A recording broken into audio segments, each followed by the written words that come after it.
পুত্র সন্তান পেটে থাকার প্রধান 11টি লক্ষণ।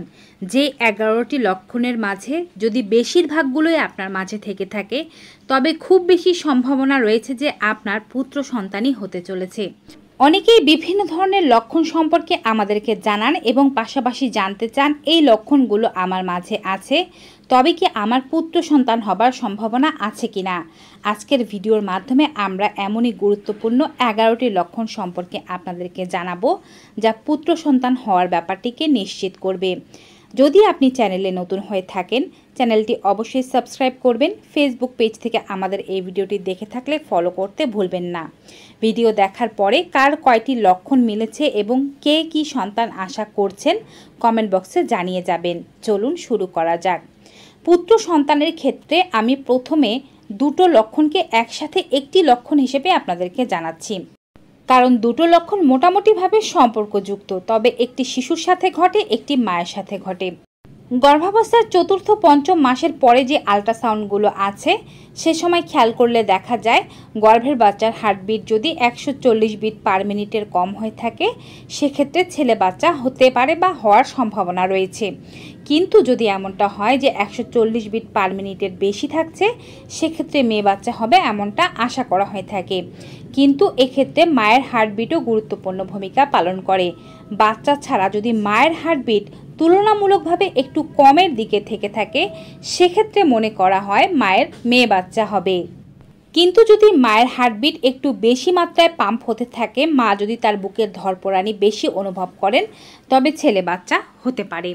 দ্বিতীয় লক্ষণ হচ্ছে আপনার স্তনে পরিবর্তন। গর্ভধারণ করলে স্তনে পরিবর্তন হবে, এটি স্বাভাবিক।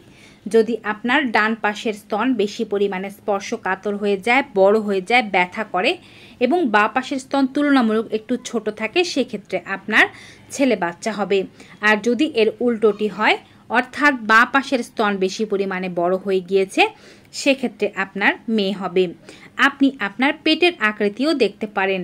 3 নম্বর লক্ষণ হচ্ছে গর্ভবতী মায়ের পেট। গর্ভাবস্থায় যদি আপনার পেট নিচের দিকে বেশি পরিমাণে ঝুঁকে থাকে, নিচের দিকে বেশি পরিমাণে ভার অনুভূত হয়, পেটটি যদি বেশি গোলাকার লাগে ফুটবলের মতো তবে আপনার ছেলে হবে। আর যদি এর উল্টোটি হয়, অর্থাৎ উপরের পেট বেশি পরিমাণে ভার, উপরের পেট বেশি পরিমাণে বড়, উপরের পেটটা তরমুজের মতো চ্যাপ্টা লাগছে তবে আপনার মেয়ে হবে। আবার পেটের আরও কিছু লক্ষণ আছে, যেমন যদি গর্ভাবস্থার 7ম 8ম মাসের দিকে আপনার পেটে লিনিয়া নিগড়া বের হয় এবং সেটি তলপেট থেকে নাভি পার করে পাঁজর অবধি সরাসরি যায় সেক্ষেত্রে আপনার ছেলে বাচ্চা হতে পারে। কিন্তু যদি এটি তলপেট থেকে নাভি পর্যন্ত থাকে এবং তারপরে মিলিয়ে যায় বা থাকলেও আঁকাবাঁকা থাকে সেক্ষেত্রে আপনার মেয়ে হতে পারে। 4র্থ লক্ষণ হচ্ছে গর্ভবতী মায়ের ঘুমের ধরন। গর্ভাবস্থায় কোনো মা যদি বাঁ কাত ফিরে ঘুমাতে বেশি পরিমাণে পছন্দ করে থাকেন সেক্ষেত্রে তার ছেলে বাচ্চা হবে এমনটা আশা করা হয়ে থাকে। যদিও ঘুমের ধরন কিন্তু আপনি বলতে পারবেন না, এটি বলতে পারবে আপনার সাথে যিনি ঘুমায় তিনি। আর যদি আপনি ডান কাত ফিরে ঘুমাতে বেশি পরিমাণে পছন্দ অনুভব করে থাকেন সেক্ষেত্রে আপনার মেয়ে বাচ্চা হওয়ার সম্ভাবনা বেশি। 5ম লক্ষণ হচ্ছে আপনার মুড কেমন আছে। গর্ভাবস্থায় ছেলে বাচ্চা পেটে থাকলে মুড মোটামুটিভাবে ভালো থাকে, ততটা বেশি রাগ করা, অভিমান করা কিংবা অল্পতেই বেশি উত্তেজিত হয়ে যাওয়ার সমস্যা তাদের হয় না। মুড মোটামুটিভাবে শান্ত থাকে। কিন্তু মেয়ে বাচ্চা পেটে থাকলে মা একটু অভিমানী টাইপের হয়ে যায়, অল্পতেই তার রাগ, অভিমান, বিভিন্ন ধরনের উত্তেজনাগুলো বেশি করে কাজ করতে থাকে। 6ষ্ঠ লক্ষণ হচ্ছে মুড সুইংসের পাশাপাশি দেখতে পারেন মর্নিং সিকনেস। ছেলে বাচ্চা পেটে থাকলে গর্ভবতী মহিলাদের মর্নিং সিকনেস বা বমি বমি ভাব, সকালের অসুস্থতা এইগুলো খুব কম অনুভূত হতে থাকে। কিন্তু মেয়ে বাচ্চা পেটে থাকলে মর্নিং সিকনেস বা বমি বমি ভাবের সমস্যা প্রচুর হয়, এমনকি মা প্রথম 3 মাস পর্যন্ত কোনো কিছুই তেমন ভালোভাবে খেতে পারেন না। 7ম লক্ষণ হিসেবে আপনি আপনার চুলের পরিবর্তনকে খেয়াল করতে পারেন। হয়তো আগে থেকে আপনার চুল সুন্দর ছিল বা সুন্দর ছিল না, কিন্তু গর্ভাবস্থায় যদি এমনটা হয় চুল আগের চেয়ে বেশি পরিমাণে সুন্দর হয়ে গিয়েছে, চুলগুলো বেশ ঝলমলে হয়ে গিয়েছে, চুলের ঝরা কমে গিয়েছে, চুল চকচক করছে, সেক্ষেত্রে এটি কিন্তু পুত্র সন্তান হওয়াকে ইঙ্গিত করে থাকে।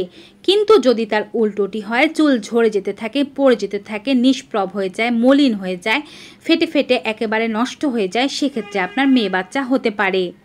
চুলের সাথে লোমের পরিবর্তনও খেয়াল করতে পারেন। ছেলে বাচ্চা পেটে থাকলে মায়েদের লোম একটু বেশি পরিমাণে বড় হয়ে যায় ও শক্ত হয়ে যায়, বিশেষ করে পায়ে এই পরিবর্তন দেখা যায়। কিন্তু যদি মেয়ে বাচ্চা পেটে থাকে সেক্ষেত্রে কিন্তু আপনার লোমে তেমন কোনো পরিবর্তন আসবে না। অষ্টম পরিবর্তনে আপনি খেয়াল করতে পারেন গর্ভের বাচ্চার নড়াচড়া। বলা হয়ে থাকে, নড়াচড়া দেখেও খুব সহজে বলা যায় গর্ভের বাচ্চাটি ছেলে নাকি মেয়ে। গর্ভবতী মহিলা যদি অধিকাংশ পরিমাণে ডান কাতে তার বাচ্চার বা ডান পাশে তার বাচ্চার নড়াচড়া অনুভব করে থাকেন, সেক্ষেত্রে তার ছেলে বাচ্চা হওয়ার সম্ভাবনা বেশি। কিন্তু যদি তার উল্টোটি হয়, অর্থাৎ তিনি বাঁ পাশে বেশি পরিমাণে বাচ্চার নড়াচড়া অনুভব করছেন, সেক্ষেত্রে মেয়ে বাচ্চা হতে পারে। উভয় ক্ষেত্রে যেহেতু বাচ্চা 10 বার পেটের মধ্যে সারাদিনে নড়বে, যখন থেকে বাচ্চা নড়াচড়া শুরু করবে, বাচ্চা কোন পাশে বেশি পরিমাণে ছটফট করছে সেটি আপনি খেয়াল করতে পারেন। আপনি খেয়াল রাখতে পারেন আপনার খাবারের ধরন। নবম লক্ষণ হিসেবে দেখুন আপনার কেমন খাবার খেতে ভালো লাগছে। যদি আপনার টক ঝাল জাতীয় খাবার, চটপটা খাবারগুলো যেমন ফাস্টফুড বা আচার, ঝাল মশলা, ঝালমুড়ি এগুলো খেতে ইচ্ছে করে, সেক্ষেত্রে কিন্তু এটি ছেলে বাচ্চা হওয়াকে ইঙ্গিত করে থাকে। কিন্তু যদি তার উল্টোটি হয়ে থাকে, অর্থাৎ আপনার মিষ্টি জাতীয় খাবার, চকলেট, আইসক্রিম, কোনো ডেজার্ট এগুলো খেতে বেশি ভালো লাগছে, সেক্ষেত্রে এটি মেয়ে বাচ্চা হওয়াকে ইঙ্গিত করে থাকে। দশম লক্ষণ হচ্ছে আপনার ইউরিনের কালার। প্রস্রাব করার পর যদি আপনি দেখতে পান আপনার ইউরিন হলদেটে বা ব্রাউন কালারের হয়ে আছে, ঘন টাইপের ইউরিন, সেক্ষেত্রে আপনার ছেলে বাচ্চা হতে পারে। আর যদি আপনার ইউরিন কিছুটা ঘোলাটে সাদা ধরনের হয়ে থাকে, সেক্ষেত্রে কিন্তু আপনার মেয়ে বাচ্চা হতে পারে। 11তম ও সর্বশেষ লক্ষণ হচ্ছে গর্ভবতী মায়ের ব্লাড প্রেশার। যদিও এটি গর্ভাবস্থার শেষের দিকে আপনি খেয়াল করতে পারবেন। ছেলে বাচ্চা পেটে থাকলে গর্ভবতী মায়ের ব্লাড প্রেশার একটু বেশি থাকে, অপরপক্ষে মেয়ে বাচ্চা পেটে থাকলে ব্লাড প্রেশার নর্মাল থাকে বা প্রেশার একটু নিচের দিকেই থাকে। কার কতটি লক্ষণ মিলল কমেন্ট বক্সে জানাবেন। এছাড়াও এই লক্ষণগুলোকে কিন্তু 100% সঠিক বলা যাবে না। যে সমস্ত মায়েরা ছেলে বাচ্চা প্রসব করেছেন তাদের কাছ থেকেই এই লক্ষণগুলো প্রচলিত হয়ে আসছে। ভিউয়ার্স, ভিডিওটি কেমন লাগলো কমেন্ট বক্সে জানিয়ে দেবেন। ভালো উপকারী মনে হয় থাকলে সকলের মাঝে বেশি বেশি করে শেয়ার করে দেবেন। আজকের মতো এখানেই বিদায় নিচ্ছি। সবাই ভালো থাকুন, সুস্থ থাকুন। Goodbye and take care.